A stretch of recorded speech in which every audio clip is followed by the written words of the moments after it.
Everyone, मैं आलोक sir, आलोक classes Banka की ओर से आप सभी का पुनः यूट्यूब चैनल पर हार्दिक अभिनंदन करता हूं और साथ ही साथ आप लोगों से यह रिक्वेस्ट भी करना चाहूँगा कि जिन्होंने भी अभी तक आलोक क्लासेस बांका के यूट्यूब चैनल को सब्सक्राइब नहीं किए हैं वो जल्द से जल्द मेरे यूट्यूब चैनल को सब्सक्राइब करें और आलोक क्लासेस बांका से जुड़े, क्योंकि जब तक आप लोग सब्सक्राइब नहीं कीजिएगा और बेल आइकन को ऑन नहीं कीजिएगा तब तक आप लोगों को हमारा नेक्स्ट आने वाला नोटिफिकेशन सबसे पहले पहुंचने में विलम्ब होगी।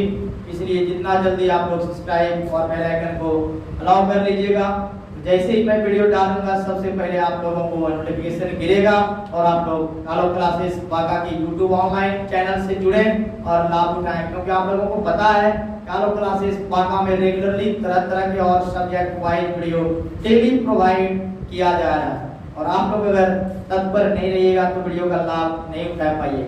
जैसा कि आज आप लोग देख पा रहे हैं, कल हमारा सोशल साइंस हिस्ट्री चला था, इसमें आप लोग ज्ञान को समझे और क्रांति से पूर्व रूस की क्या स्थिति थी उस पर भी मेरा चर्चाएं चली थी।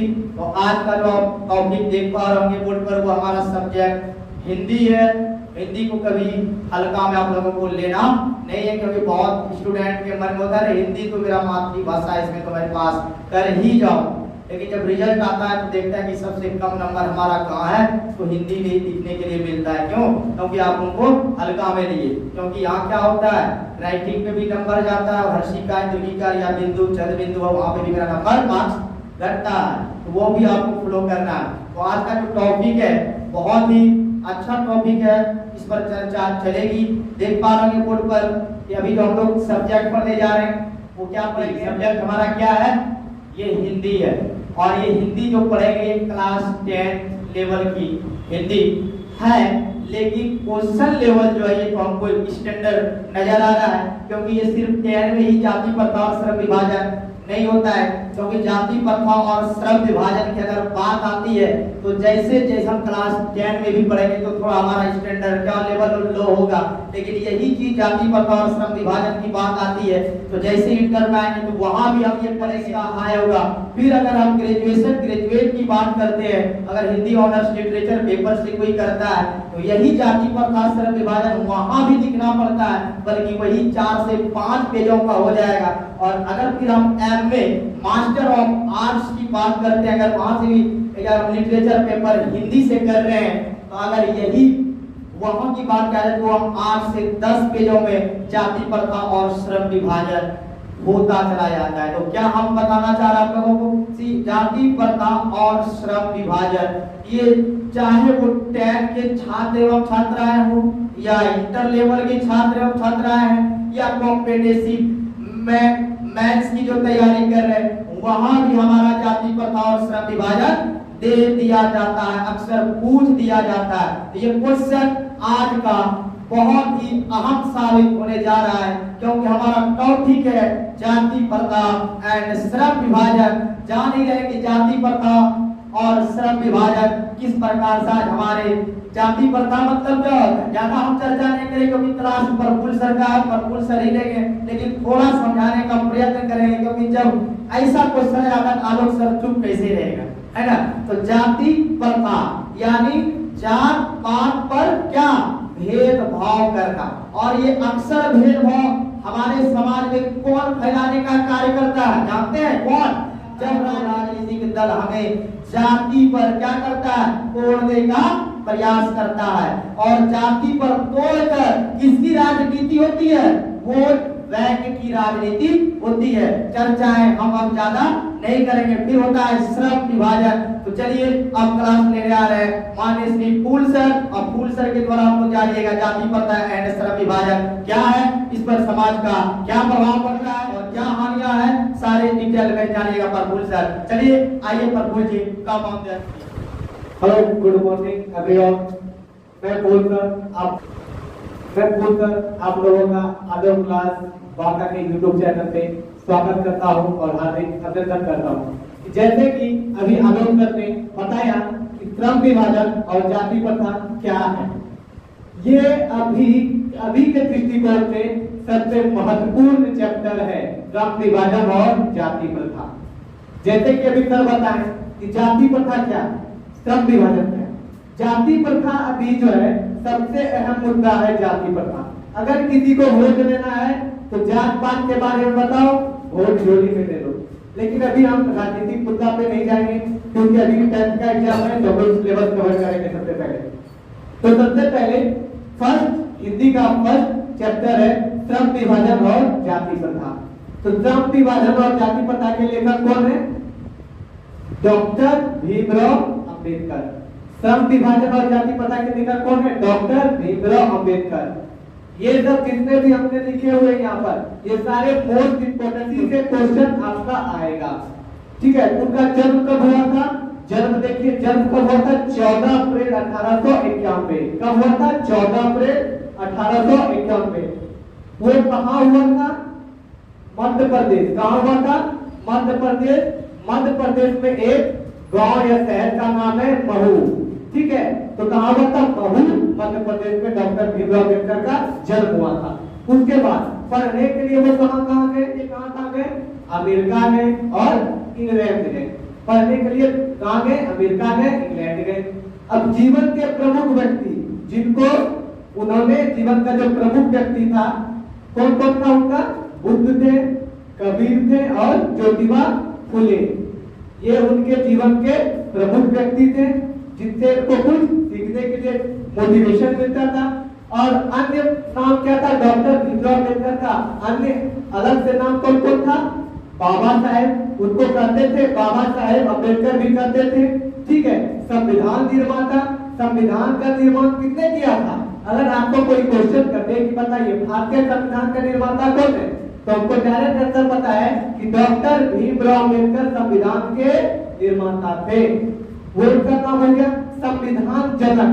संविधान को बनाने वाला, संविधान को बनाने वाला कौन थे? डॉक्टर भीमराव अम्बेडकर। कौन थे? डॉक्टर भीमराव अम्बेडकर। अब उनका देखिए कि प्रमुख रचना, प्रमुख किताबें कौन कौन से हैं? The caste in India. The caste in India most important question है, मोस्ट इंपोर्टेंट क्वेश्चन है जिसको कहते हैं बीवीआई। बीवीआई क्वेश्चन है वेरी वेरी इंपोर्टेंट।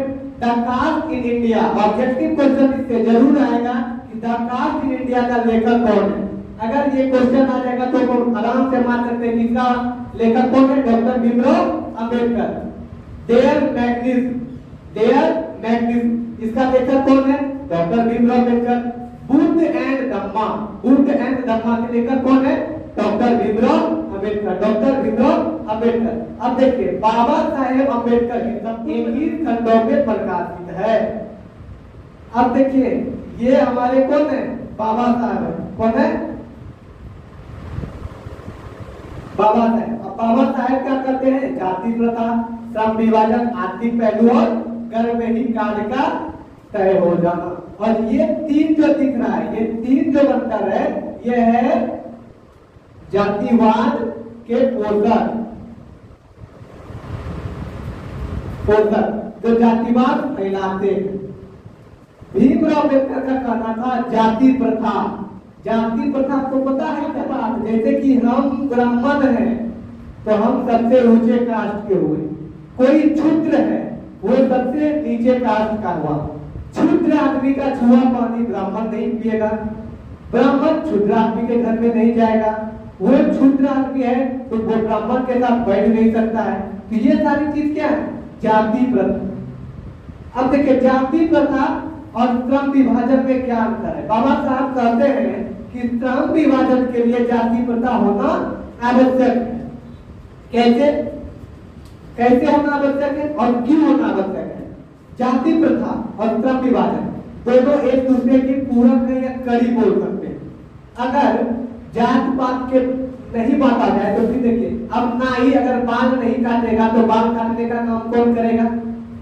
ये भी समस्या है कि अगर नाई बाल नहीं काटेगा तो बाल काटने का कौन काम करेगा? इस संदर्भ में जाति प्रथा सही है। अगर क्षुद्र नहीं होंगे तो हमारा घर का नाला साफ कौन करेगा? ये भी सही है।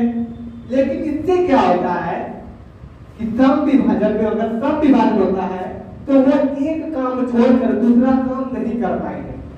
अब जैसे अगर ब्राह्मण को अगर पूजा कराने से उतना फायदा नहीं हो रहा है या उतना पूर्ति नहीं हो पा रहा है जो वो अपना आगे घर परिवार चला पाए, ठीक है, अब उसमें श्रम विभाजन है, अब वो कहीं और काम कर नहीं सकते हैं। क्यों? क्योंकि अगर वो कुचड़ा कैसे उठा रहा है, कूड़ा कैसे उठा रहा है, तुम तो ब्राह्मण हो, उस समय उनको श्रम विभाजन अपना जाति के बारे में सोचना पड़ेगा।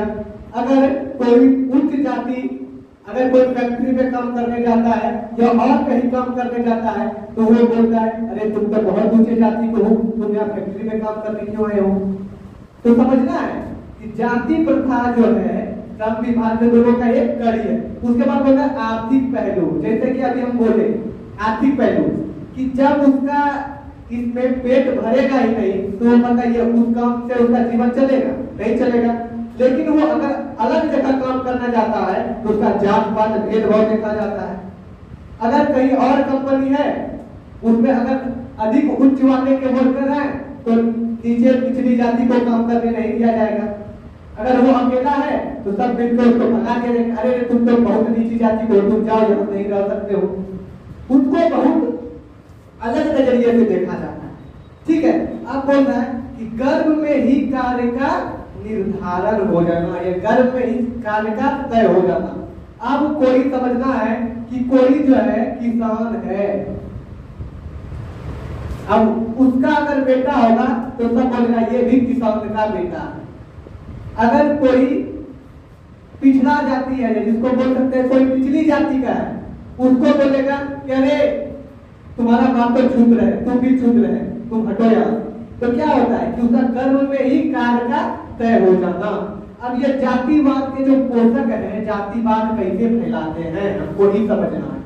ठीक है, जैसे कि अभी इलेक्शन का टाइम आएगा, नेता लोग आएंगे, ठीक है, बहुत बढ़िया से बोलेंगे अरे फलाना का घर जो है ना तुम्हारे घर के बगल में, ठीक है, वो उच्च जाति का है और तुम निम्न जाति को, ठीक है, तो वो दोनों को क्या करता है, उच्च जाति के पास जाएगा, अरे ये तो निम्न जाति का है, तुम इसको भगा दो यहाँ। और फिर वही आदमी निचले जाति में जाएगा और फिर बोलेगा ये अकेला है, ये क्या करेगा, तुम लोग उस पे चढ़ जाओ ना। तो जातिवाद के पोषक उसी को कहेंगे जो जातिवाद फैलाते हैं। और अभी के समय में जातिवाद सबसे अधिक है। अभी देखिएगा कि अभी हिंदू मुस्लिम का बहुत बड़ा चर्चा चल रहा है।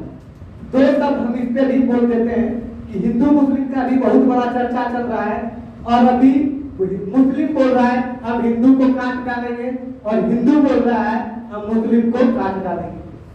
तो ये क्या हुआ, जातिवाद। इनके जो कुछ चंद गद्दार नेता हैं वो इनसे करवा रहे हैं। अगर जो पढ़े लिखे नहीं होते हैं ना, सबसे मेन इम्पोर्टेंट क्या है, ठीक है, कि पढ़ा लिखा व्यक्ति होना। और जो पढ़ा लिखा नहीं होता है जातिवाद वही करता है। जिनको दो अक्षर ज्ञान नहीं है ना, वो इतना बड़ा बड़ा ज्ञान का बात बोलेगा कि आपको लगेगा ओ काश हम भी ऐसा बनते। अभी जैसे कि दिल्ली में चल रहा है कि बहुत बढ़िया से हिंदू मुस्लिम को बहुत बढ़िया से भड़काया जा रहा है, मुस्लिम को हिंदू के प्रति और हिंदू को मुस्लिम के प्रति, कि मस्जिद में शिवलिंग निकल गया, मंदिर में मस्जिद का कुछ अंश निकल गया, ऐसा होता है। पर अब क्या लेना देना हिंदू का और मुस्लिम का, वो अपना जाने, कोई समझे क्या करना है। लेकिन उसमें क्या होता है, बहुत लंबा टॉपिक चलता है। तो इसके लिए हम राजनीतिक में नहीं जाएंगे। तो सिंपल से समझिए कि अगर आपको क्वेश्चन कर दे कि श्रम विभाजन और जाति प्रथा के लेखक कौन है, तो लेखक कौन है, डॉक्टर भीमराव अम्बेडकर। ये एकदम ऑब्जेक्टिव में आएगा। ऑब्जेक्टिव का ये क्वेश्चन मोस्ट इंपोर्टेंट है, वेरी वेरी इंपोर्टेंट है कि श्रम विभाजन और जाति प्रथा के लेखक कौन है, डॉक्टर भीमराव अम्बेडकर। तो उनका जन्म कब हुआ था, उनका जन्म 14 अप्रैल 1851 में कहाँ हुआ था, महू मध्य प्रदेश में हुआ था। ठीक है, पढ़ने के लिए वो कहाँ गए, अमेरिका गए और इंग्लैंड गए। जीवन में प्रमुख व्यक्ति कौन थे जिनको सीख मिली, कौन कौन थे, बुद्ध थे, कबीर थे और ज्योतिबा फुले थे। ठीक है, अन्य नाम कौन था, उनका अन्य नाम अलग नाम से कौन कौन जानते हैं, बाबा साहेब, संविधान निर्माता, संविधान जनक, ठीक है। उनकी प्रमुख रचना क्या थी? The caste in India, very very important objective के लिए। The magnetism, very very important objective के लिए। और बुद्ध एंड धम्मा, ठीक है। अब बाबा साहेब अम्बेडकर का जो संपूर्ण बनना है, ठीक है, 21 खंडों में प्रकाशित है, 21 खंडों में प्रकाशित है। अब देखिए बाबा साहेब क्या बोले? जाति प्रथा, श्रम विभाजन, आर्थिक पहलू और घर में ही कार्य का निर्धारण हो जाना। तो ठीक है, इसके बाद आज का चैप्टर यहीं पर समाप्त होता है। अब आलोक सर आएंगे, कुछ बोलेंगे, तो कमान आलोक सर। चलिए मैं फिर लास्ट में वीडियो के आप लोगों से 2 शब्द कहने के लिए पुनः आए हैं और यही कहना चाहेंगे और आपसे लोगों से जरूर पूछना चाहेंगे कि जो कर्पूर सर अभी जैसा कि हम क्लास में बैठे हुए थे और सुन रहे थे कि जाति प्रथा और श्रम विभाजन पर उन्होंने बड़े ही सरलतापूर्वक इनकी व्याख्या की है और अच्छा लगा, क्योंकि आप लोगों का जो लेवल है क्लास 10th लेवल है उससे भी ज़्यादा आप लोग हाई कर दिए, वैसे ही पर क्रॉस कर चुका है। अब हम ज़्यादा पढ़ेंगे तो आप लोग जान ही कि ये कहाँ पहुँच जाएगा, ठीक है। तो ज़्यादा चर्चा नहीं करेंगे क्योंकि पहले ही वीडियो 15-17 मिनट का लमसम हो चुका है। तो जैसा कभी 2 शब्द बोलूँगा कि जाति प्रथा और श्रम विभाजन।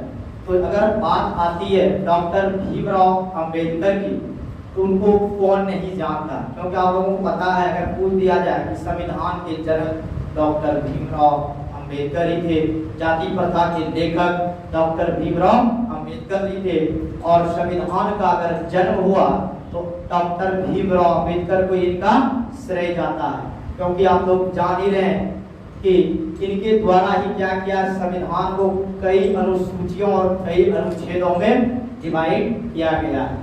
और जाति प्रथा और श्रम विभाजन सबसे अहम क्वेश्चन इस साल जो हमारा 2023 में और ये आपका आने वाला 10th का एग्जामिनेशन है उससे काफी VVI या काफी वेरी वेरी इंपॉर्टेंट साबित होने जा रहे हैं। तो चलिए यहीं पर हम अपनी वाणी को विराम देता हूँ। पुनः नेक्स्ट क्लास में नेक्स्ट वीडियो लेकर आप लोगों की सेवा में उपस्थित रहूंगा। और अगर वीडियो अच्छा लगा हो तो लाइक सब्सक्राइब शेयर करना बिल्कुल ही ना भूलें। और अगर कहीं वीडियो में डाउट रह भी गया हो तो आप हमारे YouTube चैनल के कमेंट बॉक्स में कमेंट करना भी बिल्कुल ही ना भूलें, ताकि आप लोगों की कमेंट को देखकर ही हम लोगों को वीडियो बनाने का जुनून आता है और इसी प्रकार से आपको आप लोगों का कमेंट मिलता रहे। तो आलोक क्लासेस बांका के YouTube चैनल पर लगातार आप लोगों को धमाकेदार वीडियो देखने के लिए मिलता रहेगा। तो चलिए धन्यवाद, जय हिंद।